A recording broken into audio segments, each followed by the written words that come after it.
بسم الله الرحمن الرحيم السلام عليكم ورحمة الله تعالى وبركاته كلنتي وعنا وناكسن إذا لهانتين با رمضان كريم مالك سو أجوكتان وحاد كسو دواتان حوغيه وقوة وينا إنك سو قاري الصوماليا واتكلا سوعتان بهذا تيفي قد بضع عن ذي هينا وحكم من نغنية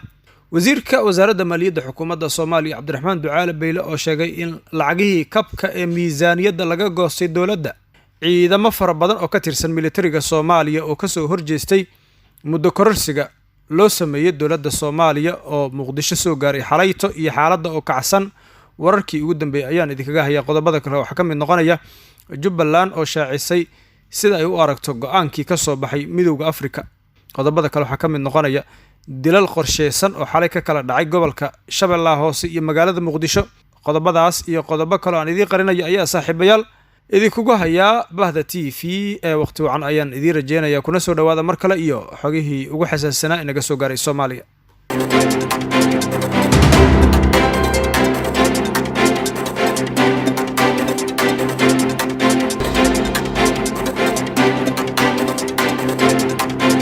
watahay haddii aan ku bilaabo wasiirka maaliyadda xukuumadda Soomaaliya Cabdiraxmaan Ducaale Beyle ayaa shaaca ka qaaday in dalalka deeqaha bixiya ay ka goosteen lacagtii ay ku taageeri jireen dowladda federaalka Soomaaliya oo dowladdu hadda ay wajahayso xaalad dhaqaale xumo oo aad u daran lacagihii kabka ahaa ee adduun weynaha na siin jiray waa ay naga goosteen xoogaha Sacuudiga iyo Qatar na siiyaan ayaan mushaarka ku bixinay iyagiina December iyo January ayay dhamaadeen hadda waxaan taaganahay sagxadda ayuu yiri wasiirka wasaaradda maaliyadda xukuumadda Soomaaliya Cabdiraxmaan Ducaale Beyle ayaa sheegay in dakhliga dowladda uga soo xarooda gudaha uu markii horeba ahaa 30% inta kalena ay ka heli jireen dalalka deeqaha bixiya kuwaasi oo imika lacagahooda goostay sidaas darteedna loo baahan yahay in Soomaalida ay isku tashato sida aan xogta ku helnay bangiga adduunka midowga Yurub iyo dowladaha ay ku jirto Sacuudiga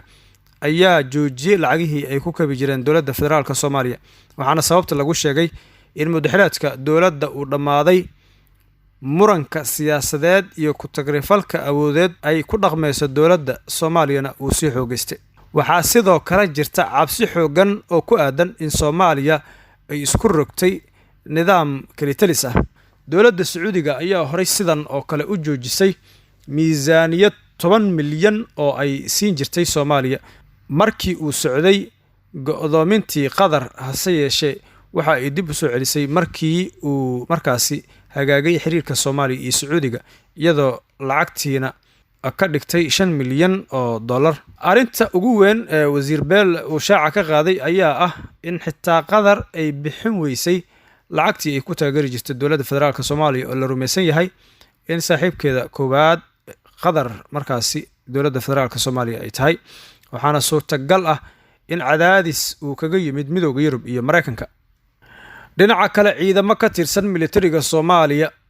oo ku sugnaa difaaciyada deegaanka ka tirsan Shabeellaha Dhexe ayaa soo galay duleedka waqooyi ee magaalada caasimadda Muqdisho iyaga oo sheegay in ay ka soo horjeedaan muddo kororsiga 2 sano ee uu sameystay madaxweyne Farmaajo ciidamadan oo ku hubeysan gaadiid dagaal oo ku dhow 100 gaadiid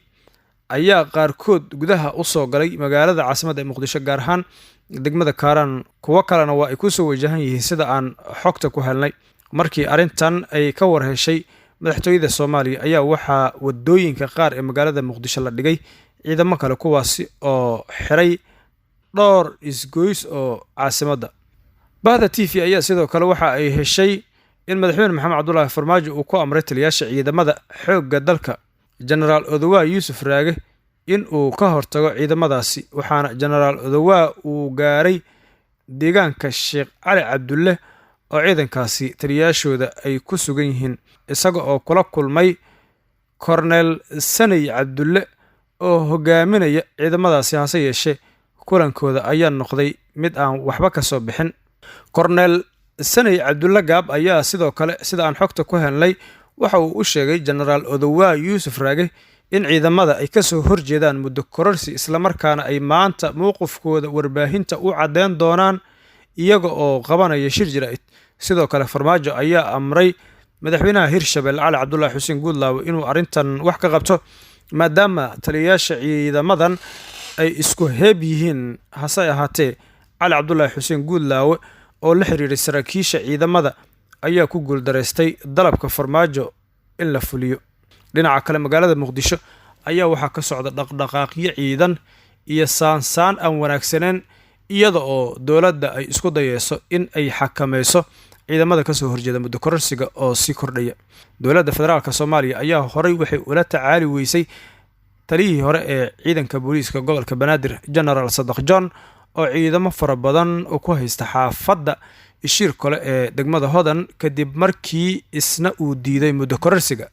maamul goboleedka jubbaland ayaa sheegay in ay soo dhoweynayaan warmurtiyeedkii ka soo baxay shirkii golaha nabadda iyo ammaanka midowda afrika ee 22 abriil 2021 kaasi oo si xoogan loogu cambaareeyey muddo kororsiga hay-adaha dowladda federaalk soomaaliya. qoraal kooban ay soo saartay madaxtooyada jubbaland ayaa lagu yidhi waxaan aaminsannahay in heshiiska doorashada ee sebtembar 17 waddada ugu macquulsan ee lagu gaari karo doorasho lagu kalsoonaan kara uu ahaa. midowda afrika ayaa la filayaa in dhowaan uu soo magacaabo ergey cusub kaasi oo wada hadal siyaasadeed ka furi doona magaalada muqdisho. wasiirka wasaaradda warfaafinta xukuumadda soomaaliya oo shalay muqdisho ku qabtay shir jaraa'id ayaa sidoo kale waxa uu sheegay inay soo dhoweynayaan qodobada la xiriira in ergey gaar ah midowda afrika uu usoo magacaabo soomaaliya si uu u dhexdhexaadiyo dhinacyada soomaalida, taasi oo uu sheegay inay ahayd soo jeedin ka timid madaxweyne maxamed cabdulaahi farmaajo. si kastaba wasiirka warfaafinta ayaa sheegay in dowladda soomaaliya ay diidan tahay qodobka la xiriira cambaareyntii uu golaha nabadda iyo ammaanka midowda afrika uu u soo jeediyey muddo kororsigii uu golaha shacabka u sameeyey hay-adaha dowladda iyo madaxtooyada. ma cadda sida ay wada hadallo ku dhici karaan haddii ay dowladda weli ku adkeysanayso muddo kororsi. wasiirka amniga xukuumadda soomaaliya xasan xundubey jimcaale ayaa magacaabay guddi soo baaraya cidda iska leh mas-uuliyadda rabshadihii khamiistii ka dhacay garoonka diyaaradaha aadan cabdulle cusmaan aadan cadde. guddigan oo ka kooban 5 xubnood ayaa guddoomiye looga dhigay axmed macalin xasan oo ah maareeyaha hay-adda duulista rayidka, waxaana la faray in si deg deg ah ay u howlgalaan. wasiirka wasaaradda amniga xukuumadda soomaaliya xasan xundubey jimcaale isaga oo fulinaya amarkii ra-iisul wasaaraha xukuumadda soomaaliya mudane maxamed xuseen rooble iyo qodobadii ka soo baxay shirkii amniga ee degdega ahaa ee dhacay 23 bisha afraad 2021 waxa uu magacaabay guddi baaris iyo xaqiiqa raadin ku soo sameeya dhacdadii ka dhacday garoonka diyaaradaha aadan cadde taariikhdu markay ahayd 22 bisha afraad 2021 ayaa lagu yiri qoraalka wasiirka amniga. xubnaha guddiga ee la magacaabay isla markaana ka soo shaqeynaya arrintaas ayaa waxay kala yihiin axmed macalin xasan oo ah guddoomiyaha guddigaasi, cabdi aadan xuseen oo xubin ah, cabdinaasir xaashi jimcaale xubin, gaashaanle dhexe ciise maxamed ciise xubin, mas-uulka shanaad oo ah dhamme maxamed cali maxamed oo sidoo kale xubin ka ah guddiga. haddaba xubnaha guddiga la magacaabay waxaa la farayaa in si dhaqsi ah ay u howlgalaan islamarkaana natiijada baarista oo tafatiran ay kusoo gudbiyaan muddo gaaban gudaheed ayaa lagu soo koobay warkan ka soo baxay wasiirka amniga xukuumadda soomaaliya. gacan ka hadalkii ka dhacay garoonka aadan cadde oo u dhexeeyey shaqaalaha garoonka iyo ciidamada nisa ayaa la sheegay in uu ka dhashay dad ajnabi ah oo nisa u socday, kuwaasi oo shaqaalaha garoonka ay u diideen inay gudaha dalka u soo gudbaan iyadoo aan la hubin waxa ay yihiin iyo ujeeddada socdaalkooda. markanna warar ku saabsan dilal xalay ka dhacay magaalada muqdisho iyo sidoo kale gobolka shabeellaha hoose ayaan aadi doonaa. wax yar uun ka hor salaadii maqrib ayaa degmada kaaraan xalayto waxa lagu dilay nabadoon caan ahaa oo ka mid ahaa ergadii 4 sano ka hor soo xushay baarlamaanka waqtigiisu dhammaaday ee 10aad. kooxo ku hubaysan baasoolado ayaa nabadoonka ku toogtay agaarka masaajidka turkiga ee xaafadda jamhuuriya oo ka tirsan degmada kaaraan ee gobolka banaadir. nabadoonka la dilay allahu naxariistay ayaa lagu magacaabi jiray cabdulaahi ciise hilowle, waxaana uu ka mid ahaa ergadii soo xushay baarlamaanka waqtigiisa uu dhammaaday. dhinaca kalena degmada wallaweyn ee gobolka shabeellaha hoose waxaa xalay lagu dilay guddoomiyihii deegaanka leego iyo qaar ka mid ah ilaaladiisa kadib markii lagu weeraray guri ay ku sugnaayeen. koox hubeysan ayaa babaanooyin ku weeraray hoyga uu guddoomiyihii leego ka deganaa degmada Wallaweyn waxaana halkaas ku geeriyooday isaga iyo 2 askari oo ka tirsanaa ilaaladiisa.